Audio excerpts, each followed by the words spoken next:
Hi friends, இன்னைக்கு Vinayagar Chaturthi leave.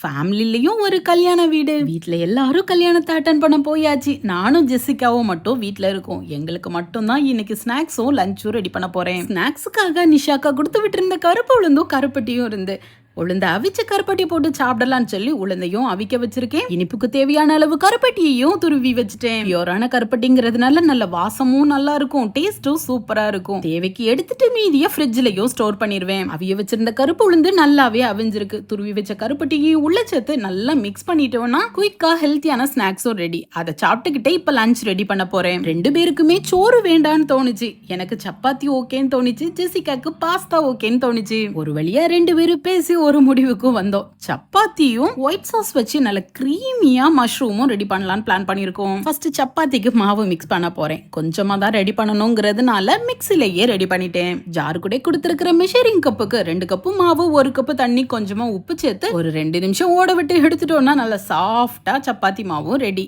அதை ஓரமா எடுத்து வச்சிருந்தேன். கிரேவிக்காக மஷ்ரூமை நல்லா கிளீன் பண்ணிட்டு கட் பண்ணியும் எடுத்து வைக்கேன். கிரீமி மஷ்ரூம் ரொம்ப சிம்பிளாகவும் இருக்கும், குயிக்கா ரெடி பண்ணிடலாம், நல்ல டேஸ்டாவும் இருக்கும். நெக்ஸ்ட் பேன்ல கொஞ்சமா பட்டர் விட்டு கட் பண்ணி வச்சிருக்கிற மஷ்ரூமையும் உள்ள சேர்த்து கொஞ்சமா பெப்பரும் உப்பு சேர்த்து நல்லா மிக்ஸ் பண்ணி விட்டு கொஞ்சம் வேக வச்சு எடுத்துருதேன். வெந்த மஷ்ரூமை அப்படியே ஒரு பிளேட்டுக்கும் மாத்திட்டு அதே பேன்ல ஒரு 3 முட்டையை உடைச்சு ஊத்தி ஸ்கிராம்பிள் பண்ணி நல்லா குக் பண்ணி அதையும் எடுத்து மாத்தி வச்சிருதேன். மஷ்ரூம் குக் பண்ண பேன்லயே நான் எக்க சேர்த்து மிக்ஸ் பண்ணதுனால அதுல உப்பு சேர்க்கல. அதே பேன்ல 2 ஸ்பூன் பட்டர், பொடிசா கட் பண்ண பூண்டை சேர்த்து 2 நிமிஷம் பொரிய விட்டுட்டு 1 ஸ்பூன் மைதா மாவையும் உள்ள சேர்த்து அதோட பச்சை வாசனை மாறினதும் கொஞ்சம் பால் விட்டு கொதிக்க விடுறேன். லைட்டா ஒரு கொதி வந்த பிறகு ஒரு chicken stock cube, chilli flakes, ஆரிகனோவும் சேர்த்து ஒரு மிக்ஸ் பண்ணி விட்டு கொதிச்சு கொஞ்சம் கெட்டியாக விடுறேன். ஒரு 2ல இருந்து 3 நிமிஷத்துக்குள்ள நல்லா திக்காயிரும். இந்த சமயத்துல ரெடி பண்ணி வச்சிருக்கிற மஷ்ரூமையும் எக்கையும் உள்ள சேர்த்து நல்லா மிக்ஸ் பண்ணி விடுறேன். எல்லாம் ஒண்ணு சேர்ந்து கொஞ்சம் திக்காயி கொஞ்சம் கிரீமியா ஆச்சுன்னா எம்மியா ஜெசிகாக்கு பிடிச்ச மாதிரி கிரீமி மஷ்ரூமும் ரெடி.